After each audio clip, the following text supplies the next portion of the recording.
Hi everyone, I'm Lori and today I'm going to show you how to make this card and specifically the gilded leafing that we use on the front that makes it such a pretty accent.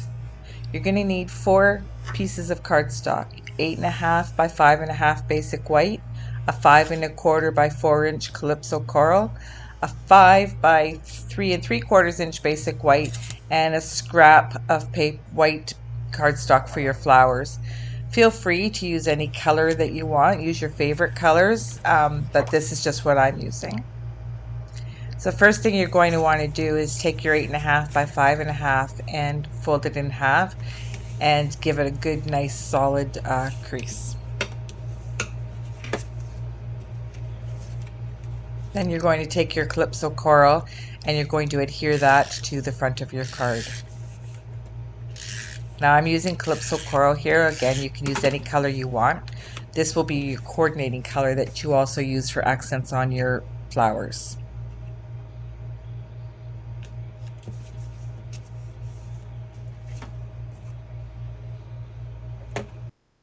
Well, I am going to use 2 punches that have since retired from the current Stampin' Up! Lineup. That's okay. You might have them or you might not. The important thing to do is to use what you already have on hand. If you're looking for something else, there is also this beautiful bundle in the current catalog, the Cheerful Daisies bundle. This bundle gives you both the stamp set and the dies, so you could use the dies to cut out for this project.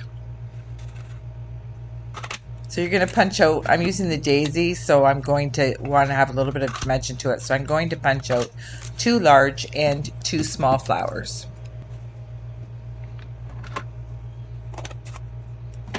Next, you're going to add some color to your flowers. So I'm using Calypso Coral ink. If you're not using Calypso Coral, just use a coordinating color that matches your paper. And then just go ahead and sponge on some color onto your flowers. After I look back at my card, I wish that I hadn't have sponged it on the way I did. I kind of did it so that it was blotchy, I guess, for lack of a better word. I wish I had have been a little bit more subtle or more even, but you know what? At the end of the day, it doesn't matter. The next card I do will be a little bit different, but it still turned out fine for what I'm doing. So just go ahead and mark up all your petals and then give the center of your this one of the small daisies, give the center of it a nice solid daub of color.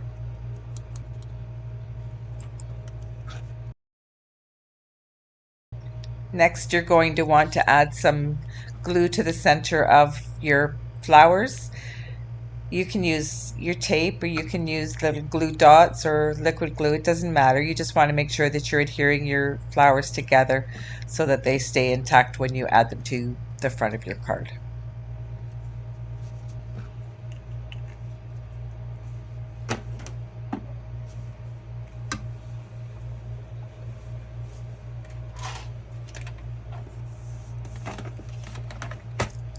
Next, I'm going to create some score lines. I'm going to be using my Stampin' Trimmer for that, and then the light colored blade is the scoring blade and the dark one is the cutting blade, and I remember that because dark is harder and light means lighter. Don't know if that makes sense to any of you all, but my brain works in mysterious ways, let me tell you. Anyways, so we're going to score 2 lines. We're going to do 1/2 inch and 1 inch score lines. So you want to make sure that I'm starting from the bottom of the card. So I run it over a couple of times too. Again, you probably don't have to, but I like to make sure I've got a good solid score line with even pressure all the way. So now I want to make sure that when I score again that I'm going on my left hand side of the card. So I want to flip the card over, make sure I'm scoring on the right side, and then again I'm going to score at 1/2 inch, and then I'm going to move it over and score at 1 inch.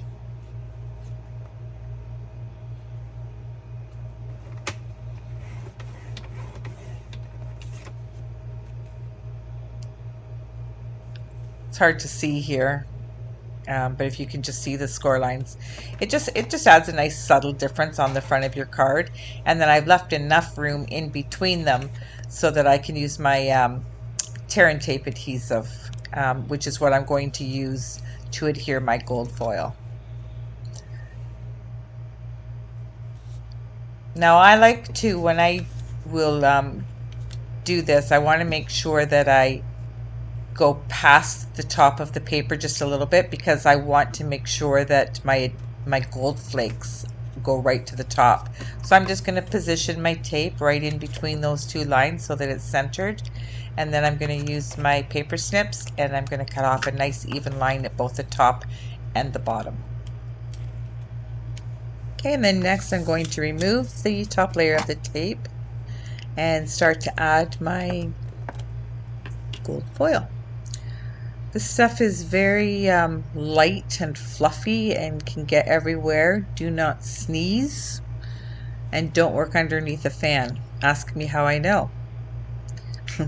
So anyway, so you're just going to take out some of the gold foil and you're going to position it over top of your exposed adhesive, and just use your finger to tap it down. You can feel that it's sticking to wherever the adhesive is, and then wherever you have stickiness, you just want to make sure that you're putting some of the foil over top of it.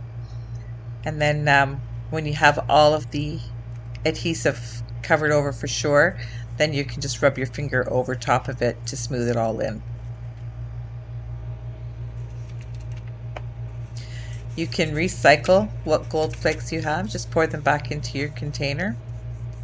And then to get a nice crisp even edge, I like to run my finger sideways over it, over the edges, because it'll just help give it that nice crisp edge. Okay, and now we'll do the bottom half. So again, we're going to do the exact same thing. We're just using the adhesive. We're going to go slightly off of the edge, center it nicely in between those two score lines, cut off the edges of the tape so that it's nice and even, and then pull off your tape and then add your gold foil flakes again.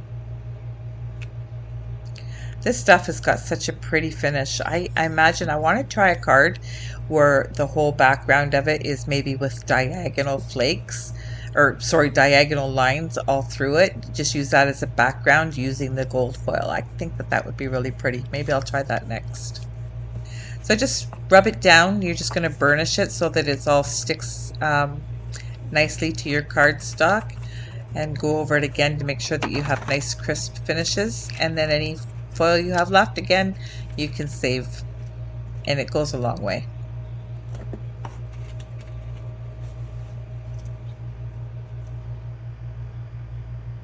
Now I want to add a little bit of gold foil to the inside of this petal. Now you don't have to do that. You can just use a gem or something, but I subscribe to Paper Pumpkin, and in Paper Pumpkin they give you these little tiny circle adhesive dots, and these are so perfect for the center of the flowers. So I'm just going to add one to the center and then add a little bit more of the gold foil.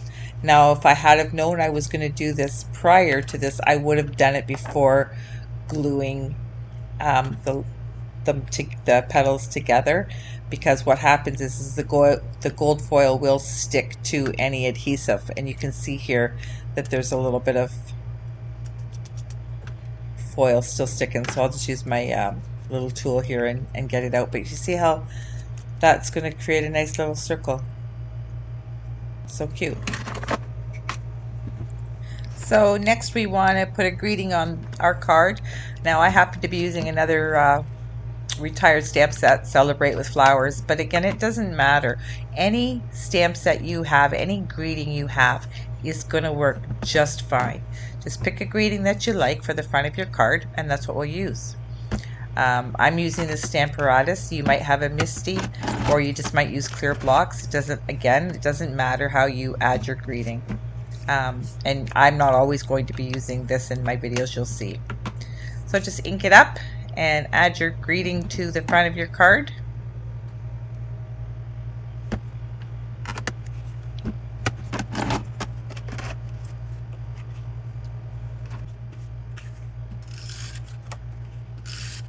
So next we're going to adhere our layer to the front of the card. Just make sure that you are applying it to the front of the card and that you have it right side up, not right side down. And then I'm going to use some gems to just spice it up. They're gold gems because I want to keep with the color scheme. And again, I want you to use whatever you might have in your stash. You might have these gems, or you might be looking for something new. but I always encourage you to use what you might already have in stock.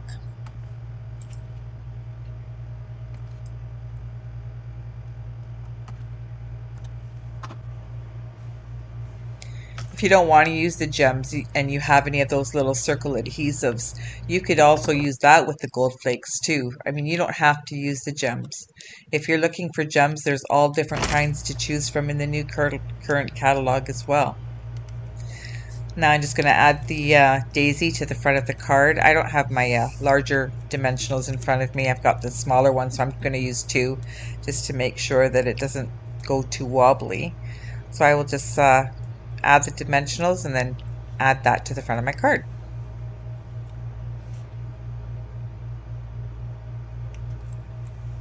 As I'm adhering this, I'm kind of looking at it, and I remember that on the stamp set that I used, there was a little dragonfly.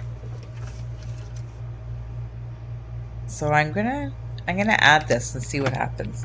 I think that would be a cute little addition. So I'm gonna use my gold embossing powder in Versamark. Now mind you, this would have been much easier to do had I not already adhered the flower, but it was just as I was hearing it, I was thinking about it.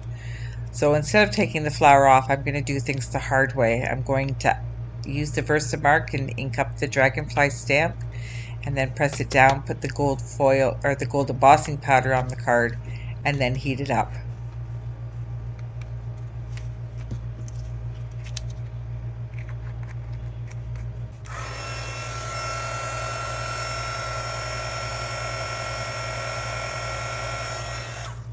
Now as I'm looking at the card, I see that the dragonfly is too far away from the flower, so of course I'm going to remove the flower now that I'm done, and then reposition it again. That's the beauty of card making, though, honestly. All paper has two sides to it. Mistakes can also be fixed easily, and sometimes your best mistakes are your best designs.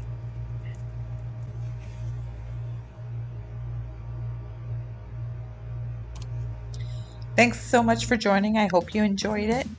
Hope to see you again. If you enjoyed our video, if you could like and subscribe to our YouTube channel. As well, we also have a Facebook group. We'd love to have you join. Find us at facebook.com/groups/stamping social. And as well, we also have an Instagram channel. Find us there at Stamping Social.